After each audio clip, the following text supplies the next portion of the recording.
You know, for someone who said she didn't have a lot of time to read in September.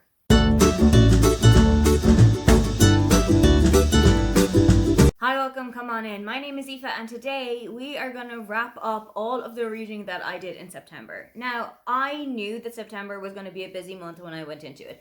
I knew that I had a lot of family stuff going on across the entire month. That would probably mean I didn't have a whole lot of time to do any reading. But with all of that said, I actually did pretty okay in September. We usually start off here with the stats, and September was tied with two other months for my third best reading month across the entire year, even when I thought I wouldn't have a whole lot of time to do anything. In September, I read 8 books and didn't DNF anything. All of the 8 books that I read were geared toward an adult audience. I read 2 physical books, 2 ebooks, and 4 audiobooks. That all counted up to 1,384 pages and the equivalent of 38 hours of audiobook listening. For the genres, I kind of stayed in my lane for most of the month, and then at the end of September, I swerved a little bit. So I read 2 contemporary books, 3 romance books, 1 non-fiction, and 2 fantasy books. I don't read a whole lot of fantasy, so it is a little bit surprising that fantasy is starting to creep in as a genre now. When it came to the star ratings, 1 book got a 5-star rating, 2 books got 4.5 stars, another 2 books got 4 stars, 2 more books got 3.5 stars, and the non-fiction that I read didn't get any star rating. I never really feel comfortable with putting a star rating or any kind of a numerical value on somebody's lived story, on somebody's life experience, so I have made it a rule not to give a star rating to any non-fiction. So, on to what it was that I read across the month. The first book that I finished was The Fake Boyfriend Fiasco by Talia Hibbert. For some reason, I keep calling this The Fake Fiancé Fiasco in my head, so if I get the name mixed up, that is genuinely on me. This is about Nick and Aria. Nick is a soccer player, and he's kind of known as the playboy or the cad of the football team. Whereas Aria is kind of getting over the dating scene. She's just come back from a pretty traumatic experience where one of her best friends was kidnapped by her boyfriend, and this has really turned Aria off any form of dating. However, when Nick and Aria cross paths in a hotel reception, Nick is instantly smitten by her, and he decides that he is going to ask her to be his fake girlfriend for the entire week so that he can kind of save face among his football friends and also kind of get his reputation back on track. I had read this book previously in 2023, and I think I had a better time with it then than I did this time.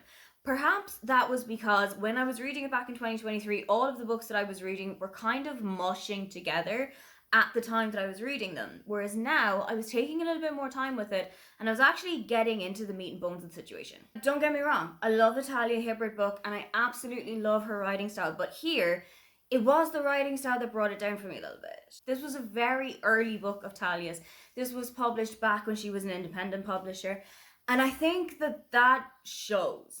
There is a slight difference in the writing style here than there would have been with her more traditionally published works. That isn't to say that it's badly written, it's just a writing style that didn't blend with me. But I did really enjoy the chemistry between Nick and Aria. I did really enjoy them getting to know one another, figuring each other out, and kind of taking down the walls that each other had built up against the world. I also really loved the chemistry between them in a sexual manner. I really enjoyed the sex box scene where Aria has a collection of sex toys that she would bring with her while she's on holiday. I absolutely loved that scene. I think half of it I spent laughing out loud, and then the other half of it I just really enjoyed the smut in here. Something that I didn't enjoy, and I think it's a trope that I just don't enjoy in general, is the idea that Nick is bisexual, so he must be cheating. Nick is bisexual, so he must be looking around at other people. Nick is bisexual, so he must have his hands in several pies. And I just hate that stereotype of bisexual people, and I hate that way of thinking about us. It really did grind my gears reading that story, and that was a character that I had never warmed to from the entire first time that I read them, right to the end of the book, but this really solidified it for me. This book is the third and last in a series, and I would kind of say that you can read it by itself. I didn't really feel like there was a whole lot that I had missed out on. Okay, I didn't really have all of the context of Jen having been kidnapped by her boyfriend, But there was still a little bit of information given towards that by the beginning of this book that I still felt like I knew what was going on without having been in the thick of the action previously. This isn't going to put me off Talia Hibbert's books. It's not going to put me off Talia Hibbert's independent books. But I do think that this was just a little bit of a dip from where I have previously known her to be. Then I read Dream On Ramona Riley by Ashley Herring Blake. I was a little bit worried going into this one. I had read Make the Season Bright last year at Christmas time, and that was a complete dud for me. I had really high hopes that this was going to be right back up at the heights of the Bright Falls trilogy, and I had nothing to worry about. I had such a great time with this small town book. This is about Ramona Riley, and also about Dylan Munro. Ramona has been living in Clover Lake for pretty much her entire life, save for about a year where she was in college in Rhode Island, whereas Dylan has always been in the spotlight. But when they were about 13 years old, Dylan actually came to Clover Lake with her family for a little holiday, and when she was there, she met with Ramona. They had their first kiss together and they had such a wonderful evening together, but the next day, Dylan was whisked right back off to Hollywood. They are now much older, and Ramona is still living in Clover Lake. She is still working as a waitress at the cafe, and Dylan is an international superstar.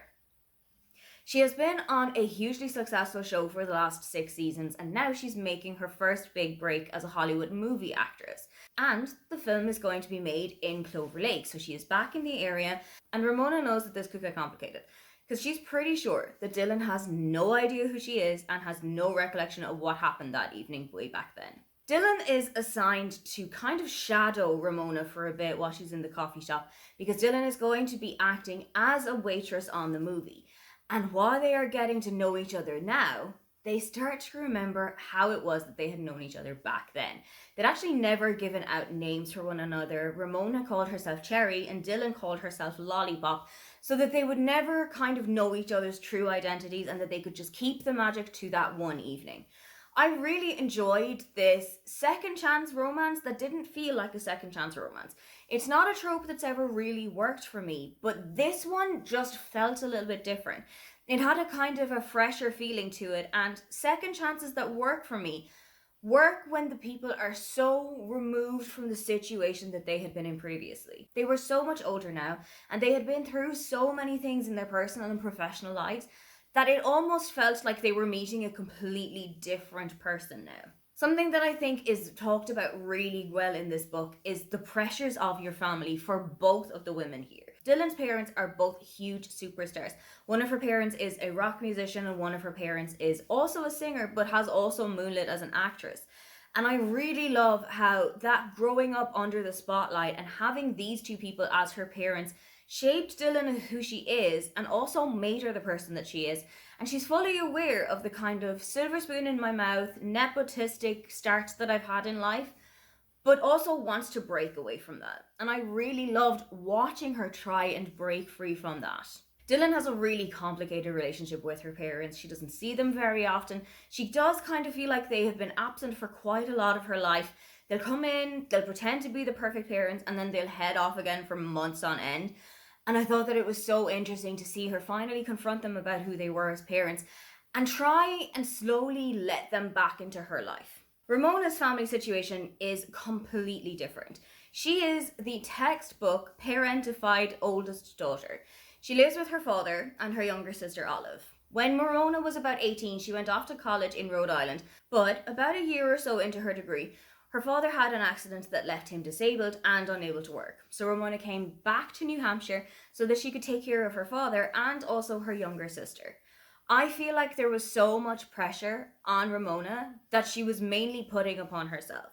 And I really feel like she was holding so much of herself back and not allowing herself to enjoy her life and to get out there and to actually be a young person, because she felt so much pressure and so much responsibility over her sister, over her father, over the situation that they had found themselves in. Ramona's mother isn't in the picture anymore. She abandoned the family when Ramona was 13 and Olive was about 7 or so. So Olive doesn't really have any memories of her mother, but Ramona remembers the night with vivid detail. Not only because it's also the night that she and Dylan first met, but Olive starts to question why it is that her mother left and why it is that she is still here and her father is the one with her and her mother isn't.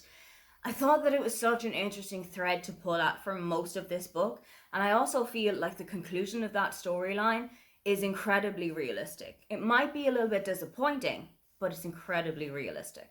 I really enjoyed the chemistry between Ramona and Dylan. I really loved watching them get to know one another again, both in terms of friendship and in terms of a relationship. One thing that I didn't enjoy about this book is how much of an emphasis the back cover puts on Dylan shallowing Ramona. I felt like this didn't happen for quite a lot of the book. I felt like there was a lot of it that they were just spending time together, getting to know one another, doing separate things outside of the cafe. And there were a couple of scenes that Ramona would come to work and Dylan is there, or Dylan would show up to kind of see what happens and Ramona is behind the counter. But overall, it felt like they were doing a lot of things outside of the cafe as well. I really enjoyed the smut and the steamy scenes in this book. I felt like they weren't overwritten and that they were also placed pretty strategically well. I really enjoyed this book. This is going to be the first in a series, and the second book is going to follow April, who is Ramona's best friend. I have an idea as to who the love interest in that book is going to be, and if it's who I think it is, I'm so excited for those two to get together. Then I read Gaeilge in Chroí, or Irish in My Heart, by Molly Nicola. Molly is a YouTuber who is big on the topic of reviving the Irish language. And this is something that quite a lot of people have been working on for the last couple of years. And I am so excited to see this coming back. I myself am a fluent Irish speaker. I've always had a huge interest and love in the Irish language. So reading a book like this was just the perfect kind of kickstart to it. This book is great for beginners who have no real idea where it is that they should start with the Irish language, or people who learned it back in school but don't know how to bring it into everyday life, or who have forgotten quite a lot of it but kind of want a refresher. Something I love about this book is that it is written in two languages with one another. There will be a couple of words in the sentence that are in English, then there is one that is in Irish with an English translation right beside it, and then straight after that, you go back into English and swap and swap and swap all over again. I thought that that was such a great way to just casually immerse yourself in the brand new language.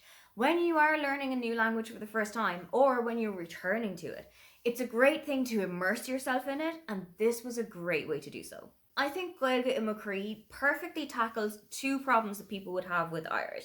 The first one is how difficult some of the words are, how difficult some of the phonetics are, the word structure, the language, everything about it. As you can tell just by looking at my name, Irish phonetics and English phonetics are completely different, which you would understand them being two totally different languages. But I feel like so many people really struggle to wrap their heads around that. What I love about this book is that it went through all of the main dialects of Irish. Gaeilge Ulla, which is Ulster Irish, Gaeilge Connemara, which is spoken mainly in Connacht, and Gaeilge na Moon, which is Munster Irish, the dialect that is spoken where I grew up. I absolutely loved that it went through all of these in great detail. She does concentrate a little bit more on Ulster Irish, mainly because that's where Molly grew up. That is the dialect with which she's the most comfortable and the dialect that which she has the most experience.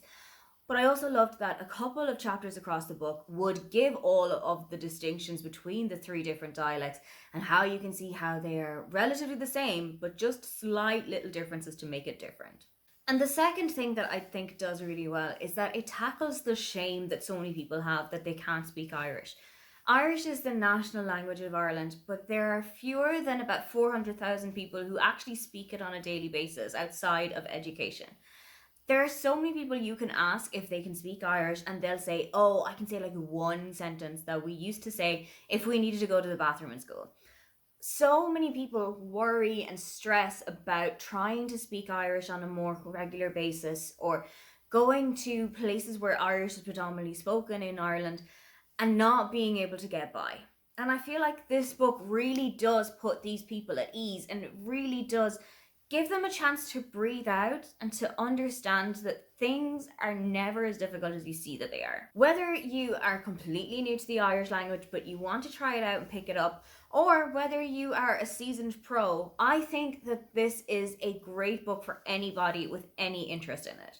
Then I read Out of the Woods by Hannah Bonham Young. I had heard about this from my friend Brittany from Brittany Loves Reading, who said that you can kind of read this without having read Out on a Limb, and that she much preferred Out of the Woods. I had read none of Out on a Limb, so I was a little bit concerned that maybe there would be things that I had missed out on, maybe there would be things that didn't make sense to me or I wouldn't have the full context, but I was actually fine. There was nothing really to worry about. I think I got the gist of what was going on. This book is about Sarah and Caleb. They met on the first day that Caleb transferred to the school and have been together pretty much ever since. And they've really gotten each other through some pretty difficult times. When Sarah was a teenager, her mother was diagnosed with ALS, and her mother also passed away from complications due to ALS.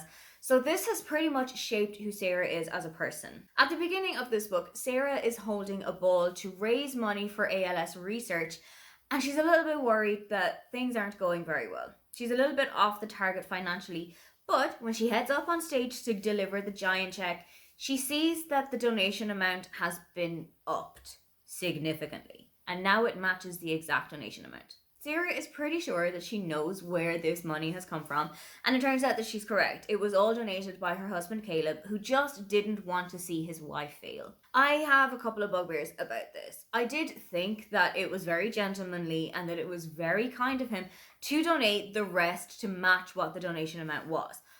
But also, you need to let people fail. You need to let people have these moments where they can look back and think about what they would have done differently and think about how they need to rework in the future. I just think that this wasn't the kind of support that Sarah needed to get her through that situation. From this event, Sarah and Caleb start to realize that their marriage is a little bit on the rocks.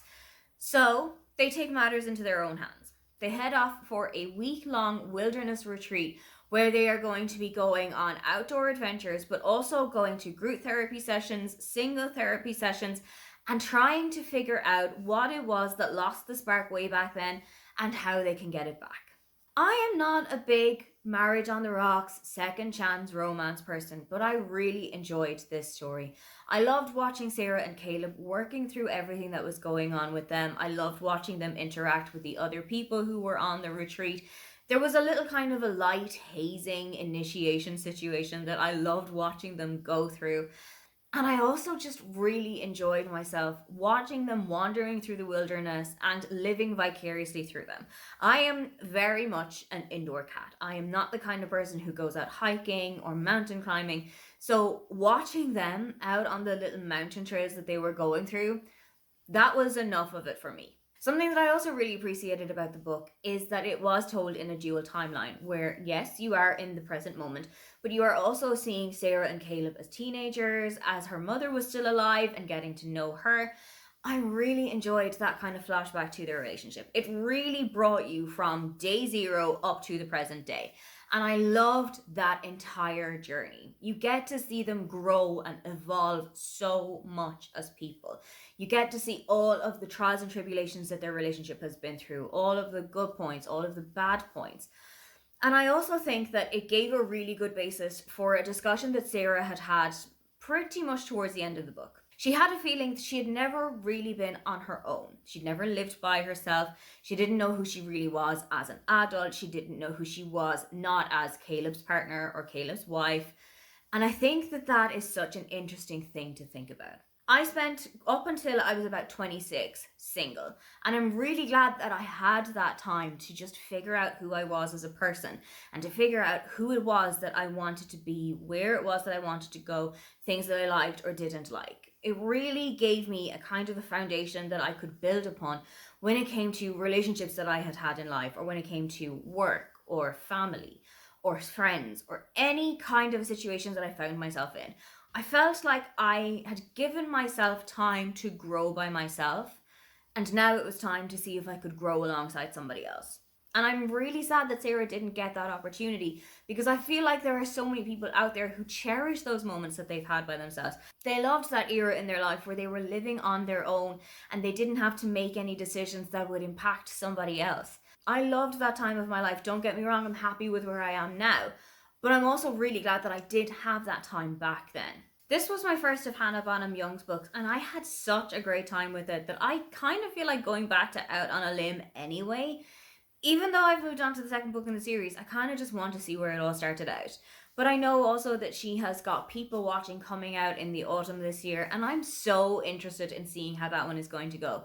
It's going to be a completely different series, it's going to be a completely different setup, and I think I'm ready to see what it's going to be. Given that I was going to so many weddings across September, it felt only appropriate to read The Wedding People by Alison Espa. I had heard so many great things about this one, and I was so ready to get to it when I finally did. This is following Phoebe, who heads off to a hotel with one specific goal in mind. She is not going to see tomorrow morning. There is a slight problem in the plan, however. The entire rest of the hotel has been booked up by Lila and by her fiance Gary. They are getting married at the end of this week, and everybody who is staying at the hotel is involved in or is a guest at the wedding, except for Phoebe, who has slipped through the cracks. When Lila finds out that this is Phoebe's plan, she basically takes it upon herself to make sure that nothing happens that's going to ruin her day. Lila and Phoebe strike up a pretty strange but lovely friendship with one another, where they will confide in each other about all of their worries and woes, and Lila will basically look to Phoebe as an older sister situation. Phoebe is, yes, a little bit down on her luck. She has just been divorced by her husband, who has had a baby with another woman, and this has pretty much thrown her entire life into disarray, and is kind of one of the catalysts as to why she's headed off to the hotel in the first place. Lila, however, comes from money, is marrying into money, and throughout the entire book gave me the feeling of Daddy's little angel who was never told no across her whole life. And when there are a couple of immovable blocks that she comes up against, she's never really sure how she should react to it. I really enjoyed this book. That does seem quite strange to say about a book where the main character is planning to take their own life. But I thought that this book was so incredibly intelligently written. There is so much nuance, there is so much heart and humor and heartbreak in almost every single page of this book. And as you go deeper into the week and as you discover more about Phoebe, about her backstory, and about Lila, and about her relationship with her family, with Gary, with her friends, you start to realize that people's lives are not always as they may seem on the surface. I spent so much of this book really feeling for Phoebe. I think she was written so wonderfully, and that she has a little bit of relatability for quite a lot of things that are going on in her life. Perhaps nobody has been in exactly the same situations that Phoebe will find herself, but I found that there was so much that I could connect with from her, even if I hadn't been in all of the situations that she'd found herself. I went into this book with really high hopes, considering how many people I had heard had absolutely loved it. And to be honest, it completely blew me away. There is so much little quiet details in this book, and it's one that you go in and you're pretty sure you know where the book is going to go. So you're more so along for the journey than you are here just to get to the destination. I really enjoyed this book, and if Alison Espa brings out anything else, I'm going to be first in line to get reading it. Then I reread the Ex Hex by Aaron Sterling. I knew that The Wedding Witch had come out last year, and I kind of wanted to give myself a refresher on the entire series before I went into that one. This is about Vivi. 9 years ago, she had her heart broken by Rhys Penhallow when he was in Gravesglen with his family. His ancestors are the one who set up Gravesglen in the first place, and so he's always had a pretty big affiliation with the town. When Rhys broke Vivi's heart, she decided that she was going to curse him, and what she used to do that was a candle from Bed Bath & Beyond. The thing is, Vivi was pretty much a trainee witch back then. She wasn't particularly expecting that things were going to go the way that they did. After all, can a candle from Bed Bath & Beyond really be that powerful that it's going to put a hex on somebody? But as it turns out, things have actually gone a little bit too well. In the last 9 years, Rhys's life has pretty much fallen to tatters. And especially now that he is in Gravesglen, things have really taken a turn for the worst here. Rhys is back in town to recharge the ley lines. These are the sources of power for Gravesglen, but they are also a huge source of power for his family. So he's back in with all of the pomp and circumstance that would bring you, and he also sees Vivi again for the first time. When things start to go wrong, one after another, they start to put two and two together, and Vivi realizes that that little curse that she had put on Rhys 9 years ago is actually doing quite a lot of damage. Rhys and his entire family are Welsh, and I really enjoyed that there was a little bit of Welsh customs and traditions and also Welsh names injected into here. Rhys's two brothers are named Bowen and Llewellyn is a pretty common Welsh name. So I really loved that it was kind of given the research that it needed. I also loved that there was mentions of Samhain, which is the earliest form of Halloween that there ever was. Celtics, and Ireland in particular, are really well connected with Halloween and with Samhain and the kind of connection between the living and the dead. And I really love that this connection was also highlighted in this book. As an Irish person myself, seeing my own customs and traditions in a book is just a little bit of a boost. And when it was written by an American author, it just gave the book a little bit more of a credibility, but I also loved how well researched and well written it had been. For somebody who, when I read fantasy books, I like them to be mainly focused and anchored on our world, this didn't have super heavy fantastical elements to it. There were a couple of things that I thought were done really well. There was a storyline of a ghost that had been reawakened and that they had to try and bring her back into the afterlife that I would have loved to see a little bit more of, and I thought that that was written really well. I also thought that this book was a little bit steamier than I was expecting it to be, but the steam that we had in here was written really well. It also started out on a really humorous note because why wouldn't Reese have a sex dungeon for a bedroom?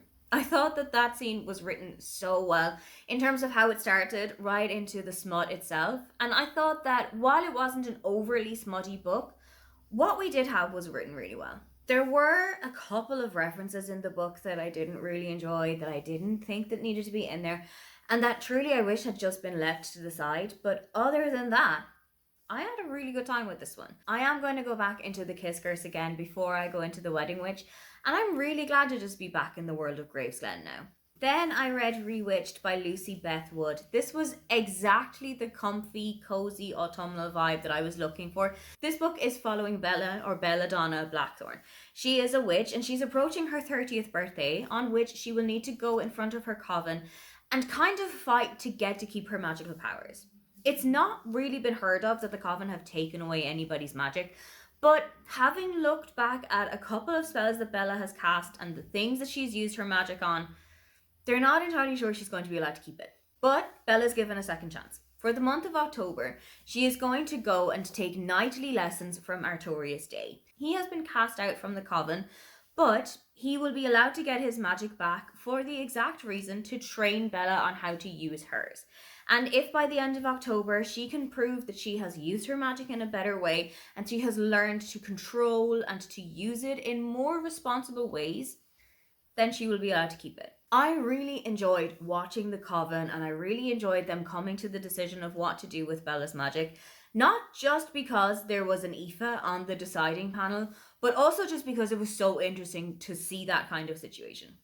I know so many people who have said that this book kind of gave them Gilmore Girls but make it witchy vibes, or Sabrina, or that kind of area of like 90s pop culture. But for me, the outstanding reference that I got from this was Isadora. That was a children's television show in the UK in the 90s.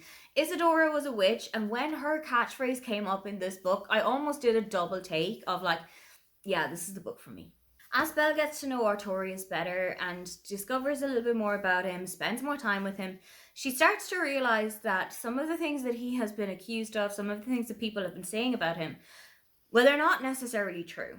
So they go off on a little kind of side quest to clear Artorius' name, to bring him back into the coven, to get his powers back full time, and to basically take down the entire coven from the inside.